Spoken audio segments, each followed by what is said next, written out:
My name is Patrick Mutuo.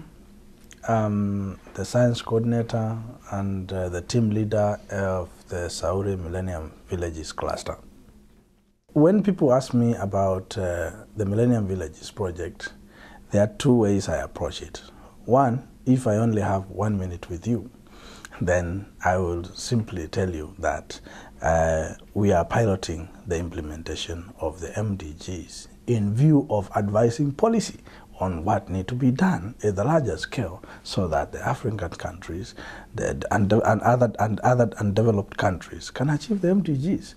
But now if I have longer time with you, then I can take you to much more detail. The project's greatest success is one, the multi-sectoral approach. That is a great asset to the project because we have been out there with many development projects, but they've been handling maybe water, maybe agriculture, maybe health, but independently. And the challenges that face the rural folks, especially in sub-Saharan Africa, is a conglomerate of challenges. And if you just tackle one and you think that you have done something, then you'll be sorry that in a couple of years, then you can't even see whatever you did because it has been absorbed in these many other challenges. That is one beauty about the project, the multifaceted approach. The other beauty of the project is the level of investment. The level of investment is realistic to say that something will happen.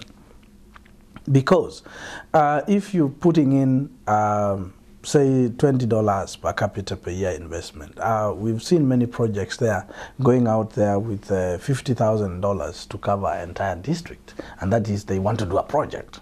So the level of investment that is required is high, and to make an impact and to create a system that can continue running itself.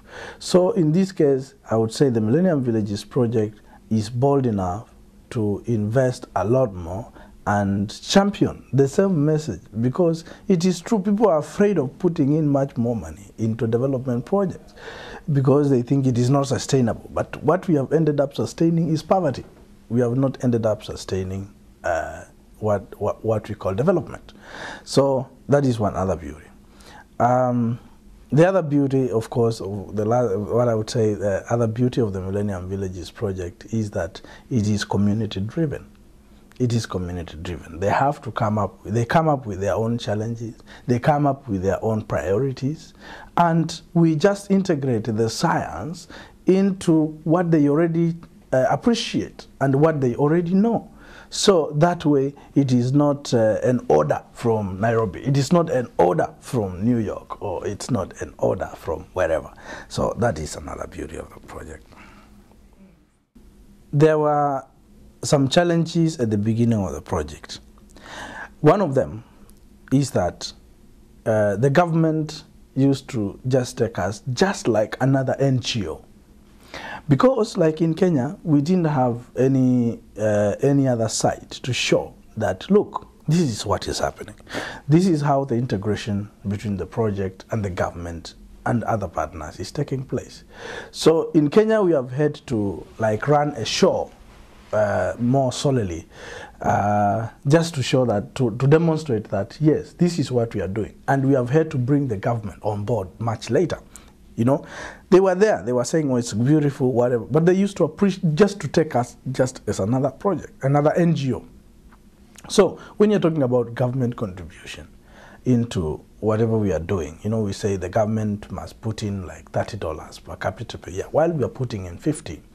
So when we are seeking that kind of contribution, their participation, and their direct involvement in planning and monitoring and evaluation, then it was not readily coming forth because they just never appreciated how really this thing works. However, over time, it has become much easier now that they have seen how really things work.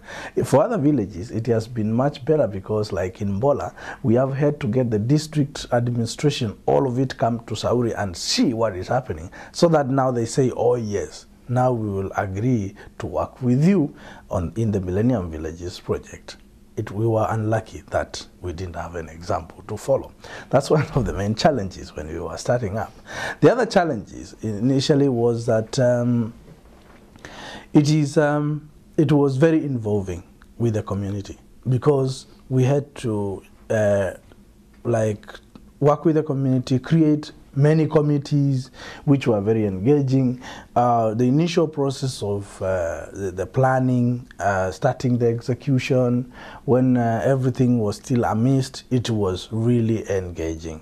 But the communities really put up all their efforts, to start building the health facilities, to start distributing the fertilizers and all that.